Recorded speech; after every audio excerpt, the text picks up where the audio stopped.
Hi ಎಲ್ರಿಗೂ ನಮಸ್ಕಾರ, welcome back to ನನ್ನ ಮಿನಿ ವ್ಲಾಗ್. ಈ ವ್ಲಾಗ್ ಬಂದು ಮಹಾಶಿವರಾತ್ರಿ ಹಬ್ಬದಿನದು.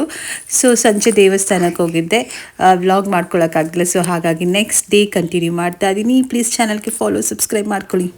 ಗ್ಯಾಸ್ ಖಾಲಿ ಆಗಿದೆ ನಮ್ಮ ಮನೇಲಿ. ನಮ್ಮ ಪುಟಾಣಿಗೆ ನೂಡಲ್ಸ್ ಬೇಕಂತೆ.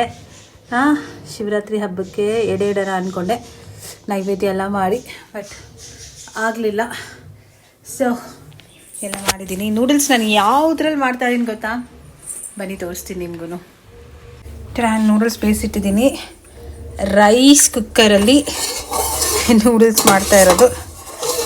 ಹೊಟ್ಟೆ ತುಂಬ ಹಸಿತಾ ಇದೆ, ಬೇರೆ ಆಪ್ಷನ್ ಇಲ್ಲ. ಯಾಕೋ ಆನ್ಲೈನಲ್ಲಿ ಆರ್ಡ್ರ್ ಮಾಡೋ ಮನಸ್ಸಿಲ್ಲ. ಬ್ರೆಡ್ ತಿನ್ಕೊಂಡ್ವಿ, ಬಟ್ ಹೋಪ್ ನೆಕ್ಸ್ಟ್ ಟೈಮ್ ನಿಮಗೂ ಹೆಲ್ಪ್ ಆಗ್ಬೋದು.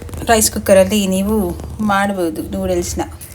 ನಾನಂತೂ ಅಂದ್ಕೊಂಡಿರಲಿಲ್ಲ ಇಷ್ಟು ಚೆನ್ನಾಗಿ ನೂಡಲ್ಸ್ ಪಾತ್ರೆಯಲ್ಲಿ ಮಾಡೋದಕ್ಕಿಂತ ಇದ್ರಲ್ಲಿ ಚೆನ್ನಾಗಿ ಬರುತ್ತೆ ಅಂತ.